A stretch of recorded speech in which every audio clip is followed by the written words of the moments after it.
Halo semuanya, selamat pagi, selamat siang, selamat malam. Bertemu lagi dengan saya Vira, selaku host di podcast Open Mind, mendobrak persepsi anomali yang akan hadir pada siang, sore, malam hari ini.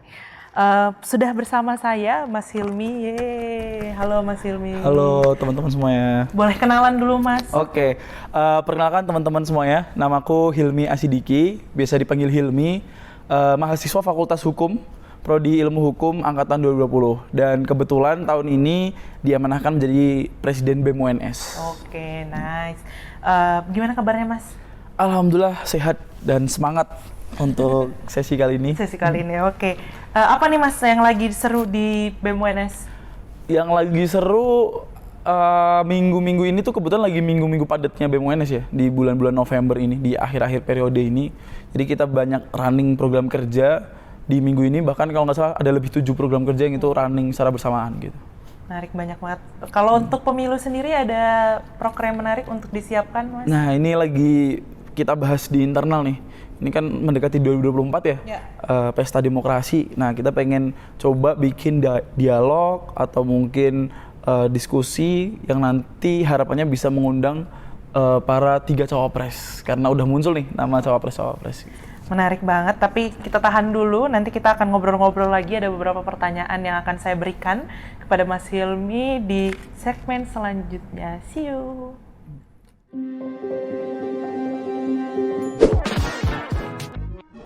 Oke, sebelumnya nih Mas, bahas-bahas tentang pemilih pemula, Mas Hilmi udah pernah milih belum sebelumnya? Kalau aku sendiri untuk nyoblos ya, itu tahun 2019 kebetulan udah nyoblos. Oh oke. Berarti usianya berapa itu Mas? Waktu itu 18. Oke, berarti itu udah merasakan euforia memilih ya? Euforia memilih pertama kali. Pertama kali, oke. Nah, waktu jadi pemilih pemula, mungkin kita cerita pengalaman-pengalamannya aja ya Mas ya. Waktu pertama kali memilih gitu, dan ibaratnya belum pernah ikut terlibat dalam pesta demokrasi, pasti kan mungkin ada kebingungan dalam mencari informasi gitu. Gimana sih Mas caranya tuh untuk melakukan filterisasi informasi supaya Mas Hilmi pada saat itu tidak termasuk dalam echo chamber atau filter bubble gitu? Oke.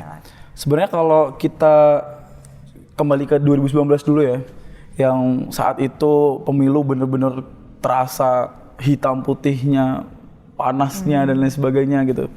Itu tuh benar-benar informasi, masih ingat betul gitu. Waktu itu masih SMA, main Instagram sama Twitter waktu itu. Itu tuh benar-benar informasi masuk semua gitu. Bahkan masuknya udah ke ranah-ranah fitnah, hoax dan lain sebagainya itu masuk jadi satu informasi gitu. Ya saat itu ya, karena masih awal pemilih gitu ya, awal pemilih di 2019, yang bisa dilakukan sih lebih ke sebenarnya informasi-informasi kayak gini tuh kelihatan bohong atau enggak sih gitu. Karena dulu, kalau sekarang mungkin beda cerita ya. Kalau nggak salah sekarang itu ada kayak tim anti hoax atau tim anti apa gitu ya. Iya, dan lain sebagainya lah, ada platform-platform dan lain sebagainya itu. Kalau dulu nggak gitu. Dulu nggak ada, kita nggak bisa bedain mana yang hoax, mana yang enggak gitu ya. Kita cuma bisa nyerap informasi dari sini, dari situ gitu. Sehingga paling berdasarkan persepsi aja gitu. Oh ini hoax nggak ya gitu? Kayaknya enggak deh. Oh ini hoax ya? Kayaknya iya deh gitu. Cuman gitu-gitu doang gitu. Nah mungkin itu 2019, tapi kalau berangkat ke tahun ini, di 2024 ini, rasanya pesta demokrasi ini sepakat ya disampaikan sama Bu Firia tadi, bahwasanya ini akan jadi ajang pertarungan informasi juga gitu. Terus gimana kita sebagai seorang anak muda gitu, bagaimana peran kita sebagai seorang pemilih pemula gitu. Ya mau nggak mau kita jangan terjebak dalam echo chamber tadi gitu. Kita jangan terjebak dalam gerusa-gerusunya informasi tadi gitu. Karena sekarang lucu ya kalau semua lihat netizen Indonesia gitu ya. Ada isu politik apa sedikit ikut nimbrung, ikut jelek-jelekin, ikut ngasih opini dan lain sebagainya yang padahal kita nggak tahu terkait informasi tersebut valid atau tidak gitu. Lebih ke situ sih mungkin yang bisa dilakukan oleh kita sebagai pemilih pemula ataupun sebagai pemuda ataupun sebagai netizen yang ada di Indonesia. Iya, berarti untuk melakukan filterisasi itu ya Mas, dengan mungkin ada tadi kalau yang Mas Hilmi sebutkan adalah rasa-rasa gitu, apakah kira-kira ini beneran hoax atau enggak, kemudian mungkin baru cek faktanya gitu ya, cek fakta. Apakah ini informasi yang valid atau tidak. Terus kalau misalnya terkait media nih Mas, biasanya tuh mungkin kalau 2019 media yang digunakan media sosial gitu Media ya. sosial. Kalau sekarang media apa aja sih Mas yang biasanya digunakan untuk mencari informasi terkait pemilu 2024 ini? Oke, kalau berbicara di tahun 2024 ini, rasa-rasanya kita lihat banyak sekali platform-platform media yang bisa kita gunakan untuk mencari informasi gitu. Bisa itu lewat Instagram, Twitter, YouTube gitu, ataupun lewat website-website yang itu menyediakan informasi-informasi tentang pemilu gitu. Bahkan kemarin di minggu lalu kalau nggak salah di sekitar bulan tanggal 20-an Oktober itu, isu-isu satu minggu itu penuh dengan berita-berita tentang pemilu gitu. Yeah. Karena waktu itu lagi panas-panasnya masa pendaftaran. Ya betul.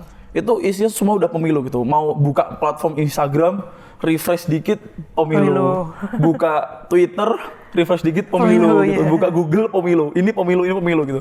Banyak sekali informasi-informasi yang saat ini mungkin tersedia ya di sosial media gitu. Pun di YouTube gitu. Sekarang YouTube banyak entah itu podcast, entah itu channel ataupun itu yang itu membahas tentang pemilu di tahun 2024 gitu. Dan kemarin kalau nggak salah juga ada salah satu website yang itu tuh menyediakan informasi tentang pemilu di tahun 2024, tentang latar belakang partai, tentang presiden dan lain sebagainya. Itu menurutku suatu platform media yang bagus juga untuk memberikan informasi dan juga pencerdasan tentang pemilu di tahun 2024. Mungkin itu sih, karena ketika kita lihat saat ini banyak sekali informasi-informasi yang cukup masif tentang pemilu itu sendiri. Bahkan rasa-rasanya bagi teman-teman media, pemilu itu jadi ajang gorengan juga mungkin ya. Mungkin lebih dari informasi yang disediakan itu bukan hanya tentang pemilu gitu, tapi mungkin tentang latar belakang satu sosok apa gitu. Ntar dikulik sisi-sisi lainnya gitu, dikulik ini itu gitu. Sehingga banyak sekali informasi-informasi yang bisa kita dapatkan. Gitu. Oke, berarti kalau media sebenarnya nggak ada satu media khusus yang Mas percayai gitu, tapi banyak media, terus nanti difilter lagi kira-kira mana yang informasinya emang benar gitu. Betul. Ya.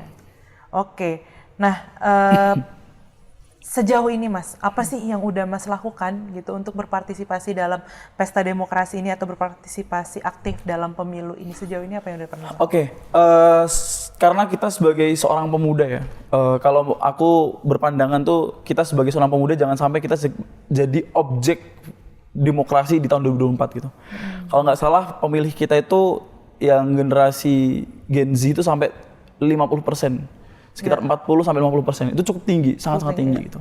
Nah sehingga perlu ada suatu peran kontribusi yang harus kita ambil gitu ya di pesta demokrasi 2024 ini gitu.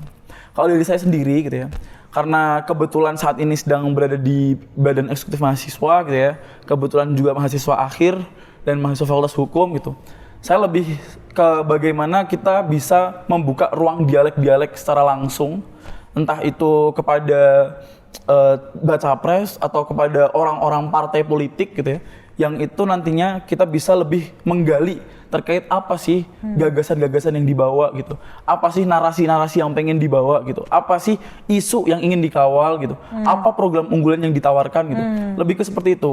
Kalaupun semua bisa lebih menjangkau lebih jauh, gimana caranya kita bisa turut andil pikiran gitu. Contohnya kita bisa memberikan andil pikiran, oh rasa-rasanya kalau semua pengen diangkat itu isu tentang pendidikan gitu, kita suarakan secara bersama-sama gitu tentang isu-isu pendidikan gitu, kita suarakan secara bersama-sama tentang isu apa yang sekarang dirasakan oleh Gen Z gitu ya, tentang ekonomi gitu atau tentang kesehatan gitu, itu bisa kita suarakan secara bersama-sama sehingga kita sebagai seorang pemilih ini kita nggak di tataran ranah yang itu kita cuma jadi orang yang dicekokin doang. Ya, betul. Kita cuma sampai ke ranah yang kita jadi penikmat informasi doang gitu. Boleh loh kita sebagai seorang Gen Z itu kita menyuarakan gitu.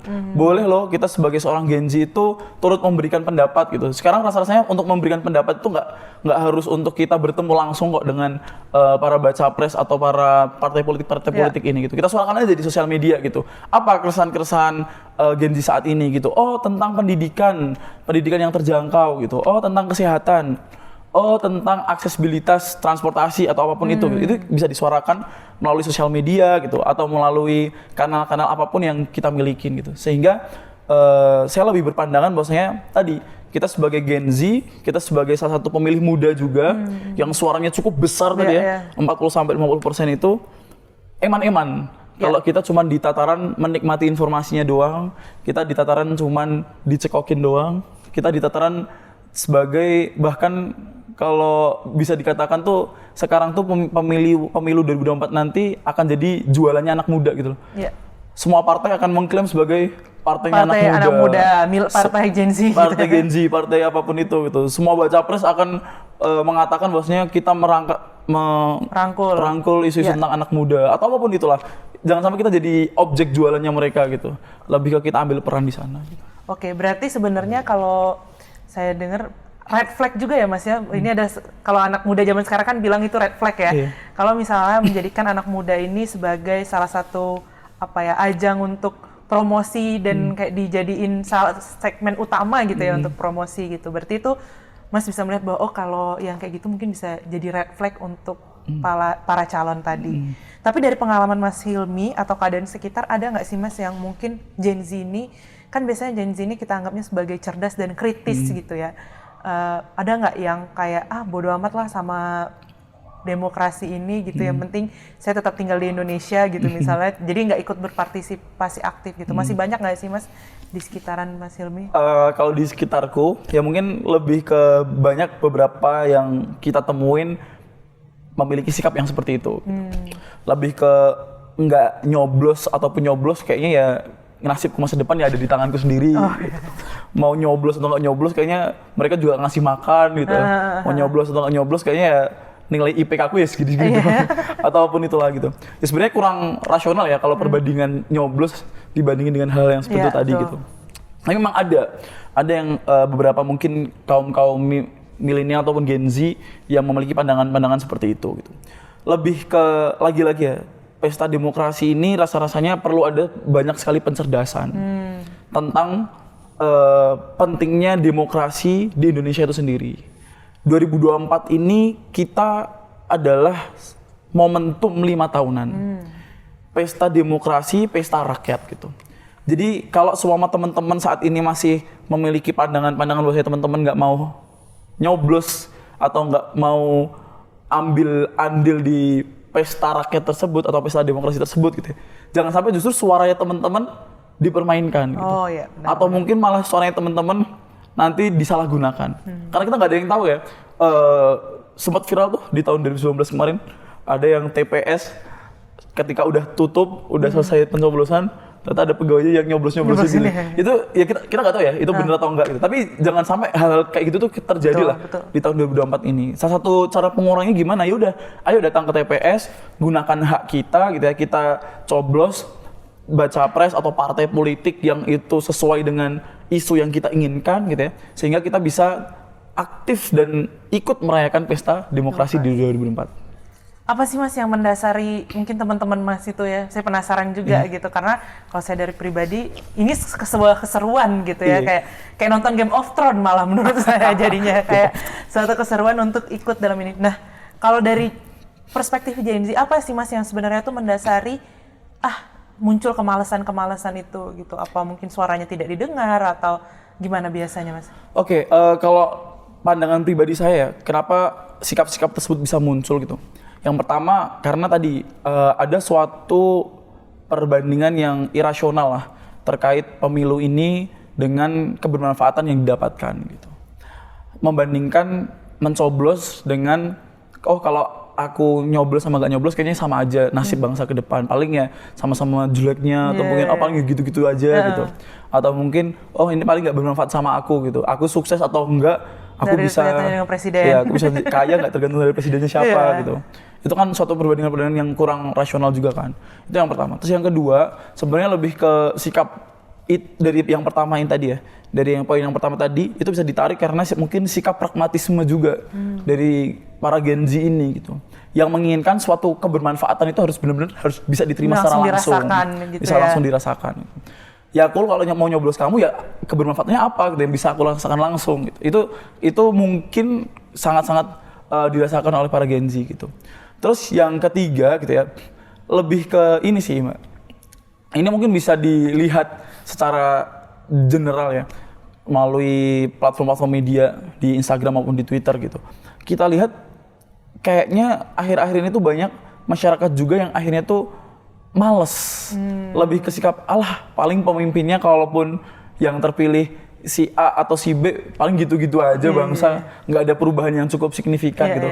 Ada suatu apa ya namanya, pesimistis lah dari Gen Z itu sendiri terkait perbaikan-perbaikan yang ditawarkan oleh para calon-calon ini, oleh para partai-partai ini.